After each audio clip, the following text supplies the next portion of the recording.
completely sovereign in Yerushalayim. And all of a sudden we were told that we can't walk. And all of a sudden we understood how important this walk is. How important it is to walk here.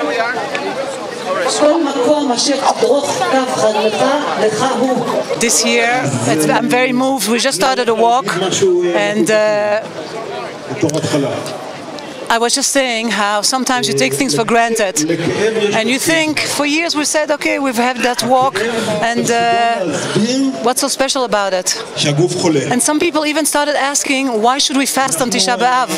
We have the State of Israel, we have Jerusalem, what's the point?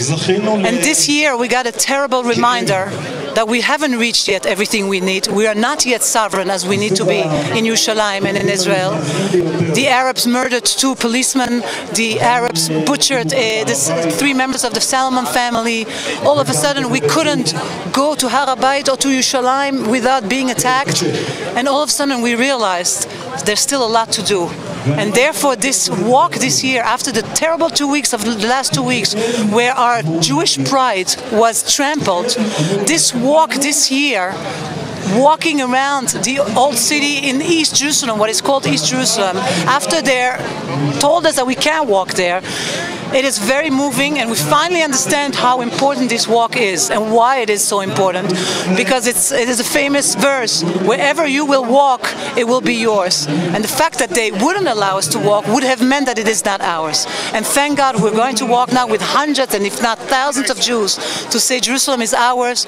We're raising the flag, and Am Yisrael Chai. Completely sovereign in Yerushalayim. And all of a sudden we were told that we can't walk.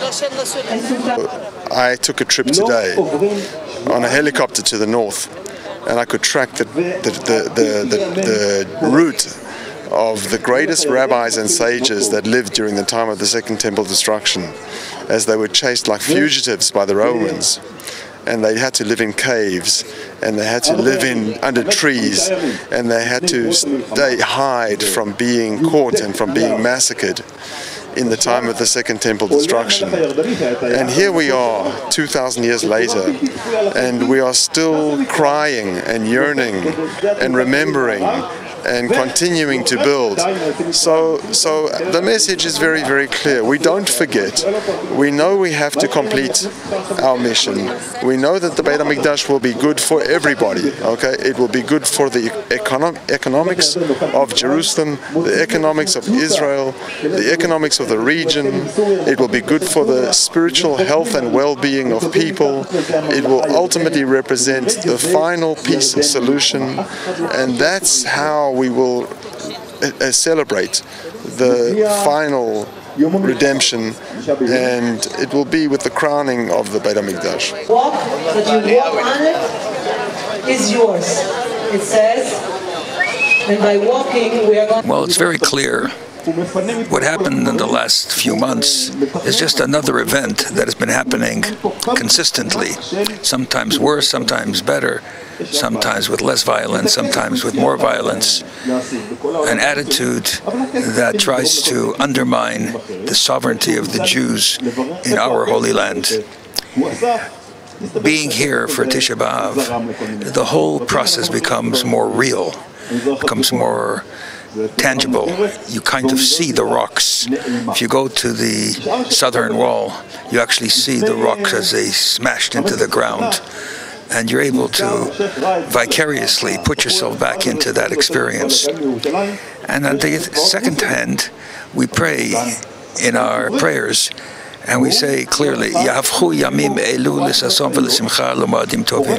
that these days should be transformed to days of joy and jubilation.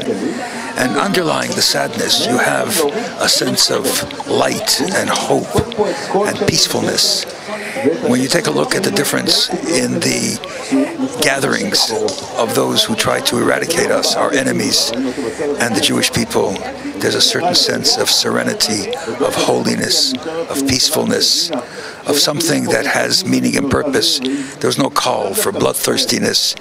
It's an indication of who the Jewish people are.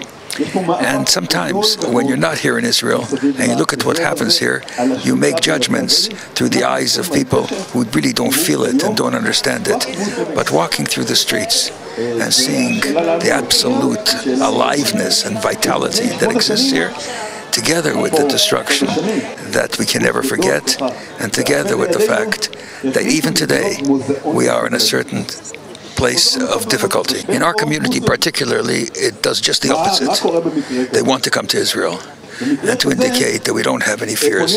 Just for information's sake, in the city of Chicago, which is one of the biggest cities in America, the city where the former president came from, more people were murdered this year than in the last 10 years in Israel.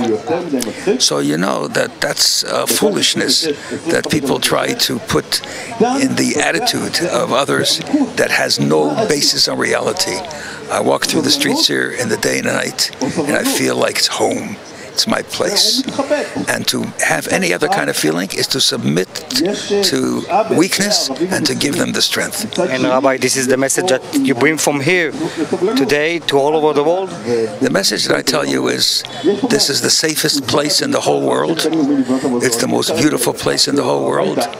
It's the most alive place in the whole world. It's a place that is close to God, and you walk in the street, and as the Talmud says, that the air of Israel makes you wise, the air here breathes purer, holier, and better. That's the message that I give to all my friends around the whole world. We understood how important this walk is, how important it is to walk here.